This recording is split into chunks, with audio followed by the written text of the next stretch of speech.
Hello friends, a very good morning to all. So today we discuss a new lecture which is based on John Taylor distortion.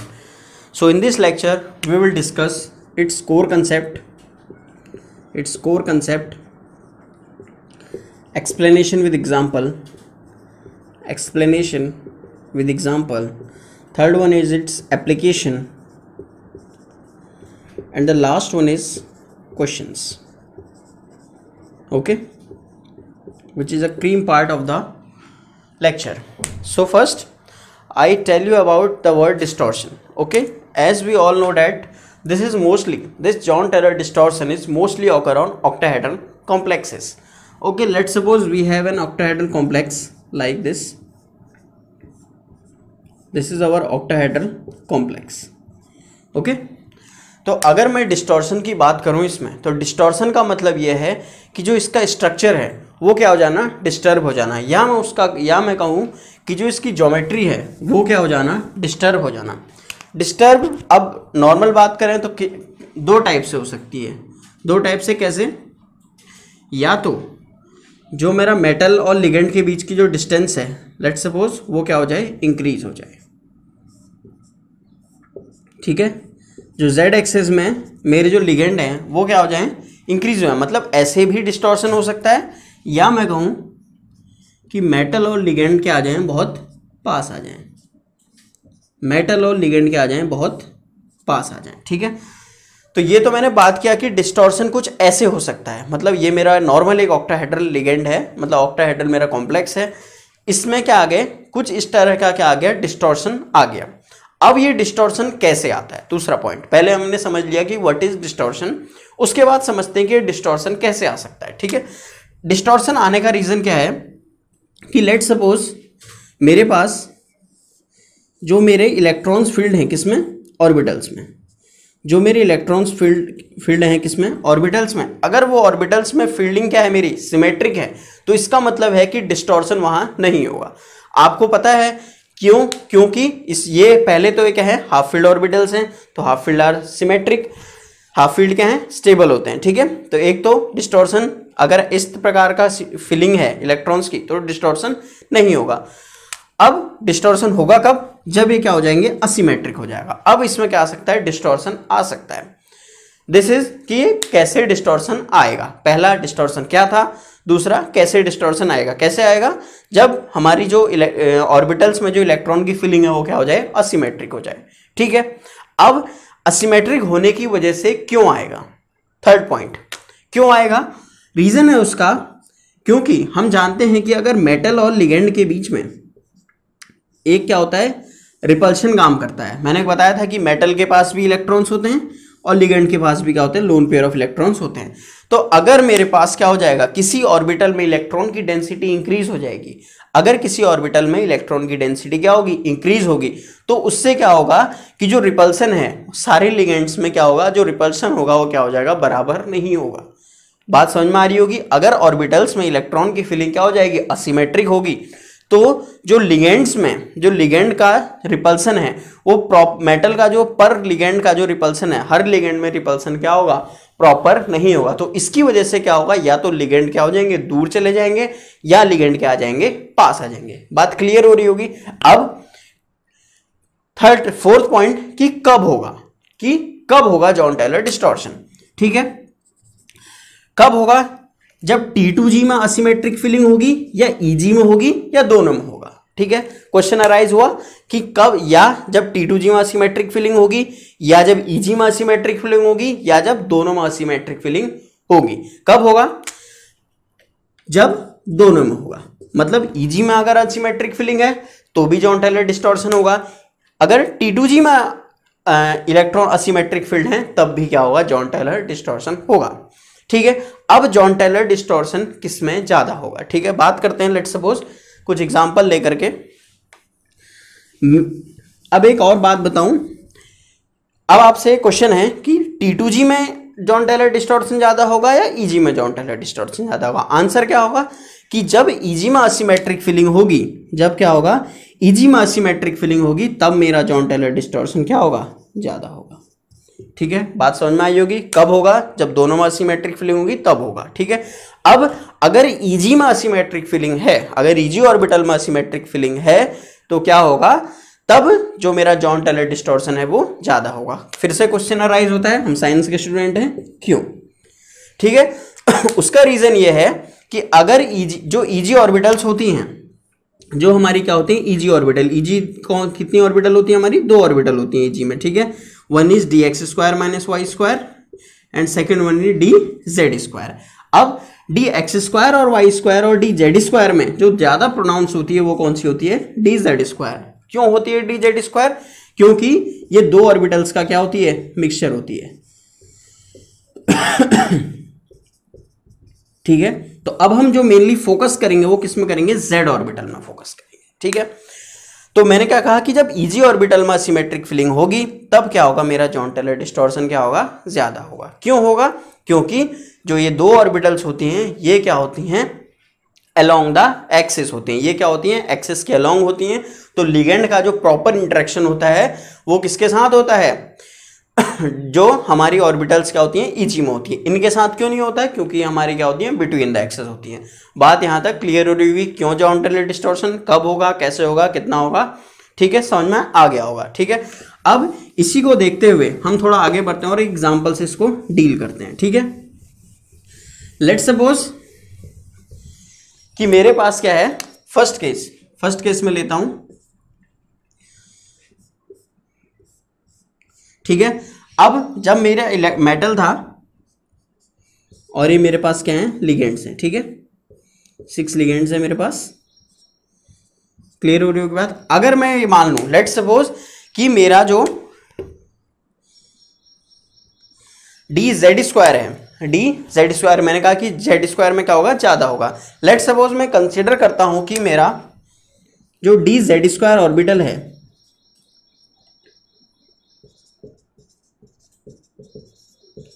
D z square में क्या होगा? मेरा electron density क्या होगी? मेरी ज्यादा होगी। ठीक है, तो अगर मेरे पास डी जेड स्क्वायर में इलेक्ट्रॉन डेंसिटी ज्यादा होगी तो जो मेटल है और जो जेड ऑर्बिटल है उसके बीच में क्या हो जाएगा? रिपल्सन क्या होगा?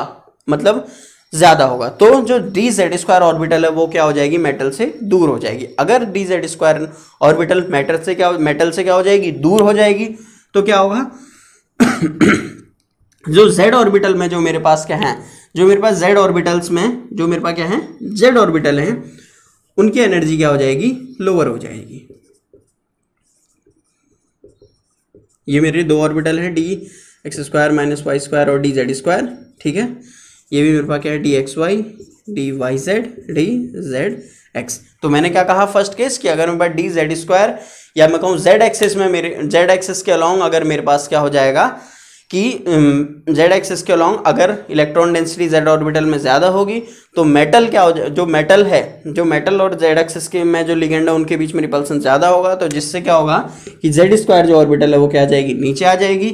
और यहाँ पर भी क्या होगा? D x z, d y z and d x y. और जो एक्स वाई की जो एक्सिस हैं वो क्या आ जाएंगी? मेटल के पास आ जाएंगे। मतलब इनमें रिपल्सन क्या होगा? एक्स वाई एक्सिस में ज़्यादा होगा तो इसमें रिपल्सन कम होगा डी एक्स जेड स्क्वायर में, क्योंकि ये मेटल से दूर हो चुके हैं। And this phenomena is known as zed out. मतलब जो जेड एक्सिस है वो क्या हो गई है? मेटल से दूर हो गई है। और ये इस फिनोमिना को क्या बोलते हैं? Z out. सेम एज अगर लेट सपोज कि मेरा जेड एक्सिस के अलावा, अब जेड एक्सिस में मेरा क्या हो जाए कि जेड एक्सिस में डेंसिटी क्या हो जाए? कम हो जाए। और x square minus y square में क्या हो जाए? ज्यादा हो जाए। तो क्या होगा? ये ऑर्बिटल्स क्या हो जाएंगी? स्प्लिट होंगी। ठीक है, अब क्वेश्चन ये अराइज होता है कि स्प्लिट क्यों हो रही है। अब आपके दिमाग में क्वेश्चन आया होगा कि आपने सर ये फिर से स्प्लिट क्यों करवा दी? स्प्लिट कराने का मेन रीजन है टू प्रोवाइड स्टेबिलिटी, कि जो मेटल है, अब जब डी ऑर्बिटल क्या हो जाएंगी? मेरी स्प्लिट होती हैं तो उससे क्या होता है? जो स्ट्रक्चर है उसको क्या मिलती है? स्टेबिलिटी मिलती है। ठीक है, स्प्लिटिंग का मेन रीजन ये है। ठीक है, उसके बाद क्या होगा? अगर मैं अब मैं क्या कर रहा हूँ? जेड ऑर्बिटल अगर क्या आ जाए? मेटल के क्या हो जाएंगी? क्लोज आ जाएंगी। क्लोज क्यों आएंगी? क्योंकि अब इलेक्ट्रॉन डेंसिटी किस में ज़्यादा है? एक्स एक्सिस और वाई एक्सिस में इलेक्ट्रॉन डेंसिटी क्या है? ज़्यादा है। तो अब इसमें इलेक्ट्रॉन डेंसिटी ज़्यादा होगी तो ये क्या हो जाएंगे, मेटल से दूर हो जाएंगे।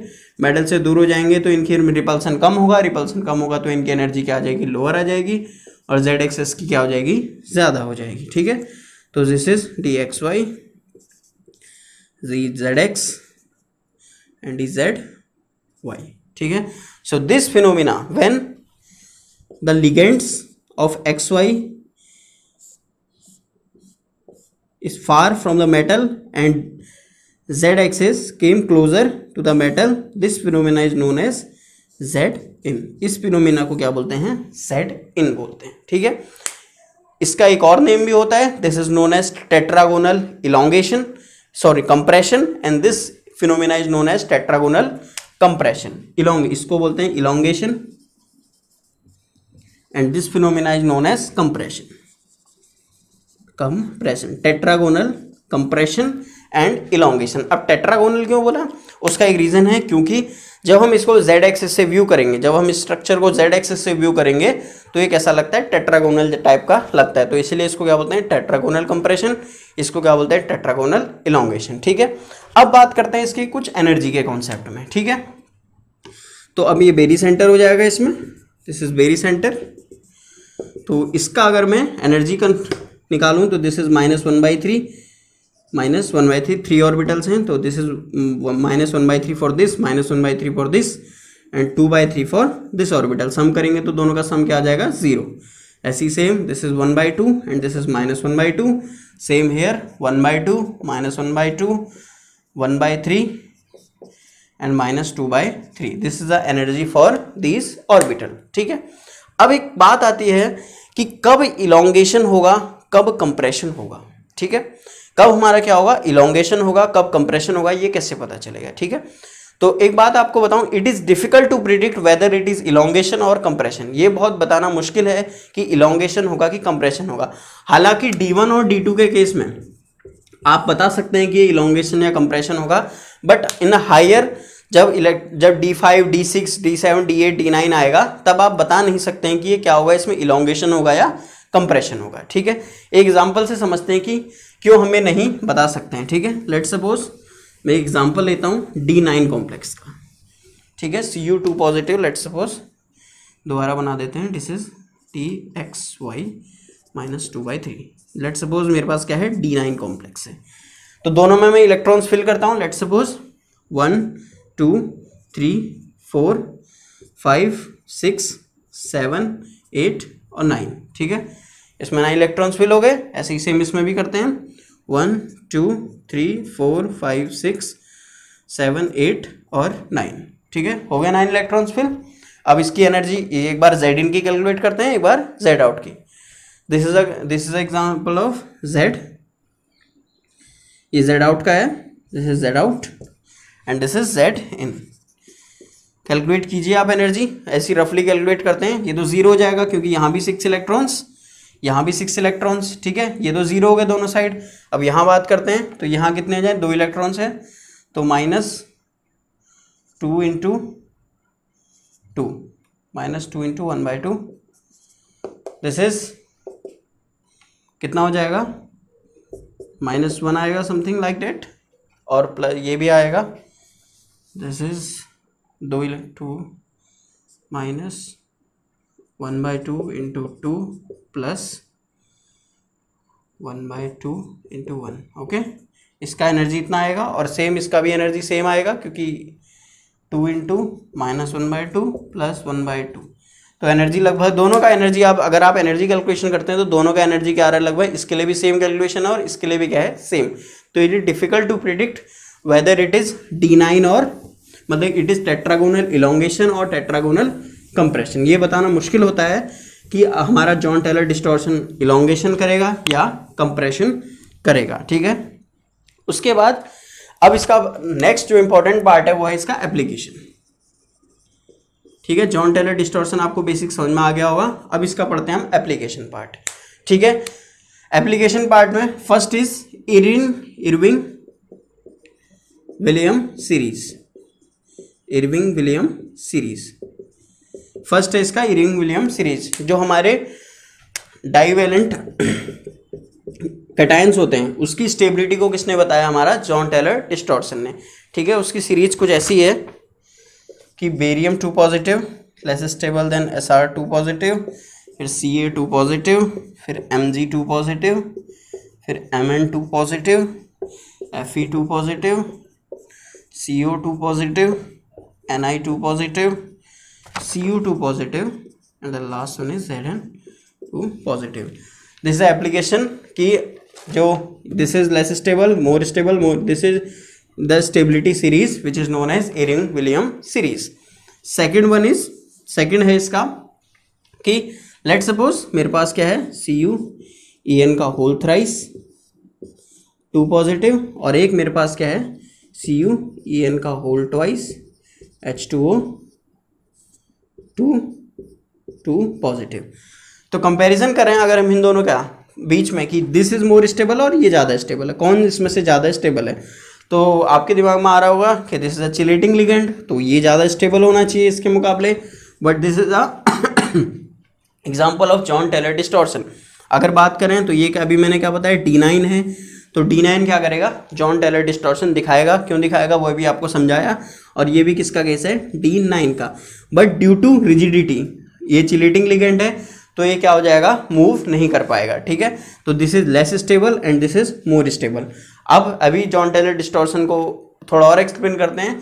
तो जॉन टेलर डिस्टॉर्शन जिसमें जॉन टेलर डिस्टॉर्शन क्या होगा वो क्या होगा? स्टेबिलिटी की तरफ को जाता है, क्योंकि उसकी एनर्जी कम हो जाती है और डिस्टॉर्ट होने की वजह से क्या होता है? वो स्टेबिलिटी की तरफ को जाता है। ठीक है, तो ध्यान रखिएगा कि जॉन टेलर डिस्टॉर्शन क्या कराता है? स्टेबिलिटी को प्रोवाइड करवाता है। ठीक है, अब नेक्स्ट बात करते हैं। शायद एक चीज मिस हो गई है कि किस में कौन से उसमें जॉन टेलर डिस्टॉर्शन होगा। तो मैंने आपको बताया कि असिमेट्रिक फिलिंग आप देख लीजिएगा। लेट्स सपोज कर लेते हैं एक बार, D1 है मेरे पास, तो क्या D1 में मेरे पास, मैं यहाँ पर फिल करते रहूँगा फटाफट।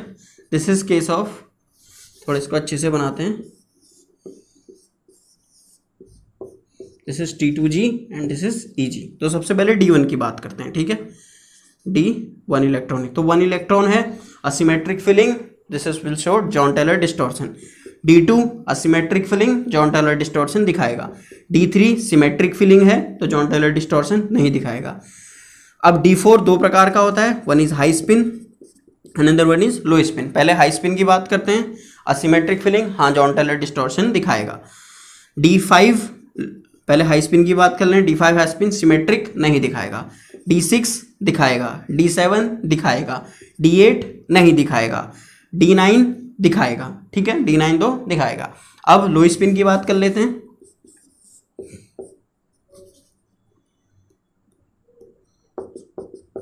D4 लो स्पिन दिखाएगा, फिर D5 लो स्पिन दिखाएगा, D6 लो स्पिन नहीं दिखाएगा। ठीक है, फिर D7 तो नॉर्मली केस आ जाता है, D7 हमारा होगा तो वो दिखाएगा। ठीक है, ऐसे करके आप ध्यान मतलब इजीली कर सकते हैं कि कौन हमारा जॉन टेलर डिस्टॉर्शन दिखाएगा, कौन जॉन टेलर डिस्टॉर्शन नहीं दिखाएगा। ठीक है, अब नेक्स्ट सेगमेंट की तरफ बढ़ते हैं, square planar complexes. Square planar complexes, ठीक है, स्क्वायर प्लेनर कॉम्प्लेक्सेस क्या होते हैं? ये मेरे पास मेटल है और इससे क्या लगे हुए हैं? 4 लिगेंड्स अटैच हैं। ठीक है, तो लेट सपोज ये मेरे पास 4 लिगेंड्स अटैच है in square planar metal like this, कुछ ऐसा। ठीक है, ये मेरा मेटल है और इससे क्या लगे? 4 लिगेंड्स मेरे अटैच हैं। ठीक है, स्क्वायर प्लेनर कॉम्प्लेक्स मोस्टली कौन दिखाता है स्क्वायर प्लेनर? आपने करा होगा तो पैलेडियम, प्लेटिनियम, निकिल, ये क्या करते हैं? Mostly square planar complexes show करते हैं। ठीक है, स्क्वायर प्लेनर कॉम्प्लेक्सेस की अगर मैं बात करूं, ठीक है, तो अगर मेरे पास Z आउट का केस है, मेरे पास क्या है? एक Z आउट है, Z आउट का एक केस, अगर मैं स्क्वायर प्लेनर कॉम्प्लेक्सेस को Z आउट का एक स्पेशल केस मानूं तो मान सकता हूं। कैसे? लेट्स सपोज जो मेरे पास Z आउट के जो 2 लिगेंड थे, मतलब Z एक्सिस में, मैंने उनको क्या कर दिया? बहुत ज़्यादा दूर करा, और ये दोनों बॉन्ड बहुत ज़्यादा दूर होने की वजह से क्या कर गए? ब्रेक कर गए।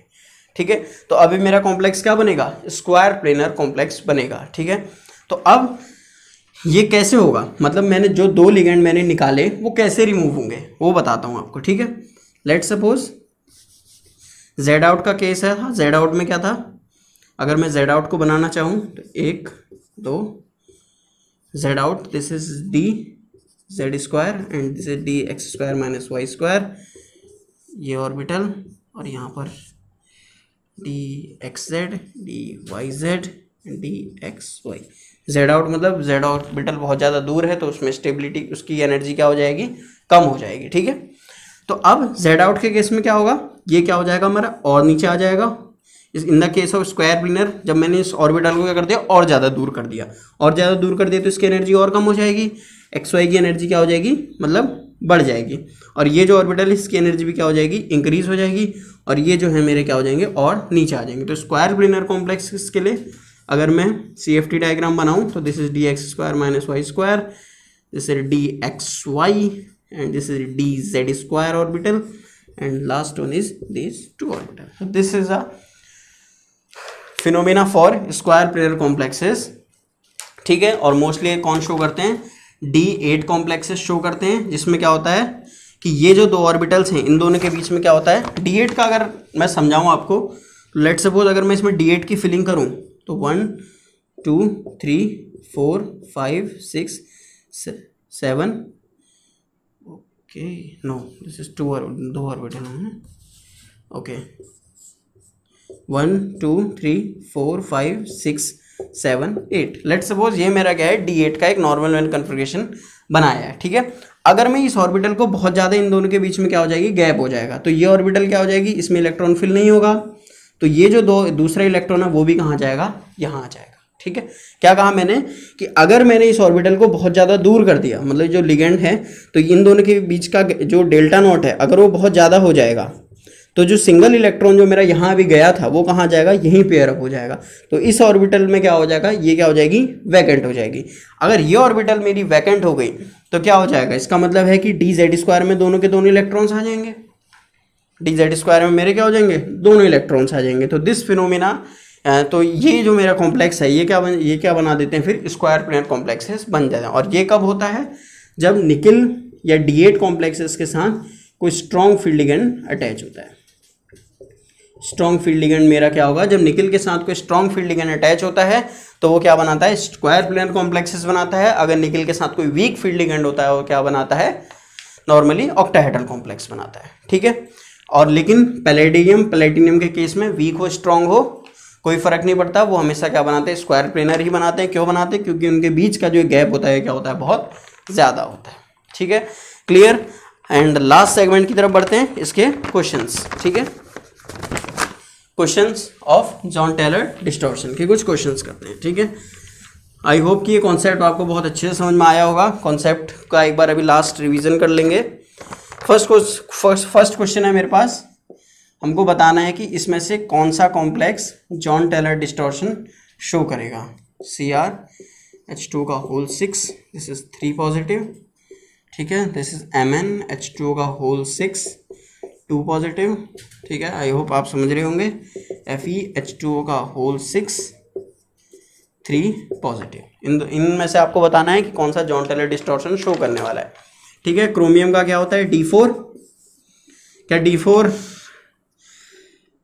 लो spin, high spin, sorry D4 high spin होगा, तो क्या D4 high spin Jahn Teller distortion दिखाएगा, यस दिखाएगा, नॉर्मल है।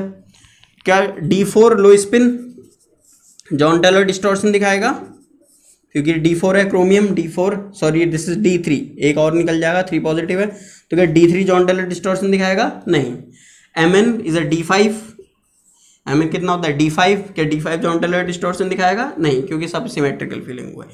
FeH2 का whole 6, 3 positive, Fe is D6, एक इलेक्ट्रॉन और निकल जाएगा, D5 हो जाएगा, क्या D5 इलेक्ट्रॉन दिखाएगा, नहीं, तो this is a right answer, this will show Jahn Teller distortion. ठीक है, ऐसे ही बहुत सारे हैं। एक और क्वेश्चन है मेरे पास, COCl6 4 नेगेटिव, इसकी हमें CFSC दे रखी है 100 सेंटीमीटर इनवर्स, और पूछा है COCl2 नेगेटिव 4 2 नेगेटिव, इसकी CFSC हमें बताओ, कैलकुलेट इसकी CFSC दे रखी है, इसकी CFSC में बतानी है। तो एक रिलेशन मैंने आपको बताया था, delta tetrahedral is 9/4 of delta naught, तो कुछ नहीं करना है, delta tetrahedral 9/4 into 18 18,000. Okay, delta tetrahedral, sorry this is 4/9, 4/9. Okay, तो 9 2 and delta T is 8,000 centimetre inverse. तो this is a question for CFSC. ठीक है, समझ में आ गया होगा. तो this is our Jahn Teller distortion. तो होप आपको ये सब समझ में आया होगा. तो इसका एक रिवीजन करें तो सबसे पहले Jahn Teller distortion mostly octahedral complexes में होता है, जिसमें हमारा क्या होगा, असिमेट्रिक फिलिंग होती है और इसमें कोई हमें बाहर से एनर्जी देने की ज़रूरत नहीं पड़ती है. This is a automatic phenomena और अप्लाई होता है चाहे वो न्यूट्रल लिगेंड हो मेटल के साथ जुड़ा हुआ या डाइपोलर लिगेंड हो. ठीक है, ये दोनों के साथ क्या, न्यूट्रल हो या आयोनिक हो, दोनों के साथ क्या करता है, जॉन टेलर डिस्टॉर्शन वर्क करता है. और ये ज़्यादा इफेक्ट कब होता है, जब ये किस में होता है, ईजी ऑर्बिटल में होता है. क्यों? क्योंकि ईजी ऑर्बिटल्स में जो ईजी ऑर्बिटल्स होती हैं वो क्या होती हैं, बिटवीन द एक्सेस होती हैं. ठीक है, तो guys like share and subscribe.